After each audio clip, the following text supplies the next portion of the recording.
চাচা বাড়িঘর তো সাজানো কেন, হেনা কোথায়?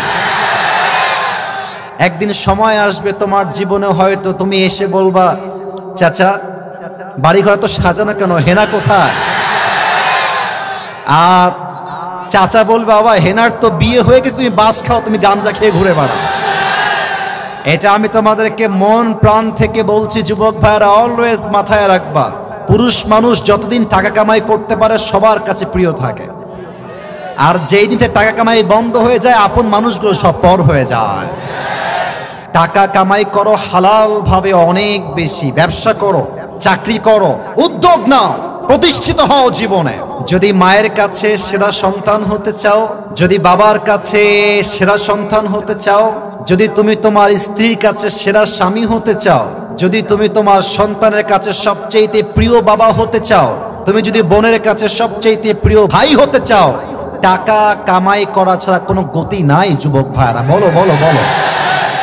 जब जेब में पैसा होता है तो पराए भी अपने हो जाते हैं, और जब जेब में पैसा नहीं होता तो अपने भी पराए हो जाते हैं।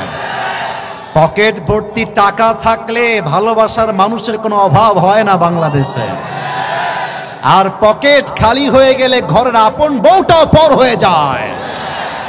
এজন্য আমি মাঝে মাঝে বলি, जब जेब में हो पैसे तो लोग पूछते हैं तुम हो कैसे, और जब तुम हो जाओगे कंगाल कोई पूछने नहीं आएगा तुम्हारा हाल। पॉकेट भर्ती टाका बोलबे हाउ आर यू, केमन आছেন ভাইয়া আপনি, আর যখন পকেট খালি বলবে হু আর ইউ, তুমি কে, তোমাকে তো চিনতে পারছি না ভাই আমি।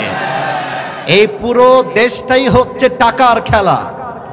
এই টাকার জন্য হাজার হাজার যুবক তার পছন্দের মেয়েকে বাংলাদেশে বিয়ে করতে পারে না, এবং এই টাকার জন্য আমি মেয়েদেরকে অসম্মান করে কথা বলছি না, সব মেয়েকে আমি আসিফ এক পাল্লায় মাপি না।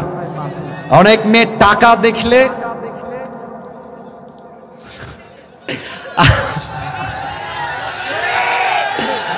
টাকা দেখলে আর সরকারি চাকরি দেখলে টাকলার সঙ্গ বিয়ের পিড়িতে বসে যায় না, এমন মেয়ে তো বাংলাদেশে নাই। আরে নাই, আরে নাই রে ভাই, থাকলে আল্লাহ হেদায়েত দান করুক, পড়েন সবাই আমিন। এজন্য আমি বলি, পকেট শূন্য থাকা অবস্থায় যে আমাকে হালাল ভাবে বিয়ে করতে চাইবে সেই তো আমার ভালোবাসা পাওয়ার যোগ্যতা রাখে, আর যে আমাকে প্রতিষ্ঠিত হওয়ার পরে চাইবে বুঝতে হবে সে আমাকে ভালোবাসে নাই, সে আমার অবস্থানকে ভালোবেসেছে।